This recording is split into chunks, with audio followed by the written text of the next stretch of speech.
આ કોઈ નોર્મલ વડાપાઉં નથી, આ છે સુરતનો one of the most spicy and famous vada pav, volcano vada pav. તો અંકલ, આ વોલ્કેનો વડાપાઉંની શોધ તમે જ કરી હતી? હા, આપણે જ કરેલી છે. બરાબર. અને આ વોલ્કેનો વડાપાઉં એક્ઝેક્ટલી છે શું? એ સ્પાઇસી આવે, લસણની ચટણીવાળું આવે. અમારી સ્પેશિયલ ચટણી આવશે લિક્વિડવાળી.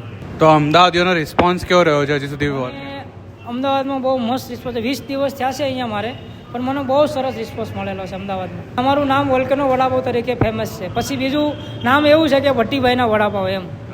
કેવું લાગ્યું તમને વડાપાઉં ખાઈને? અમને તો અંકલ સ્પાઇસી, જોરદાર સ્પાઇસી લાગ્યું છે આ વડાપાઉં. જો અમદાવાદીઓને સ્પાઇસી ખાવાની મજા આવે તો આ વસ્તુ 100% ટ્રાય કરવા જેવી છે. કે અમે અહીંયા ખવડાવવા જ આવ્યા છીએ અમદાવાદ વાસીઓને, મેન વાત એ.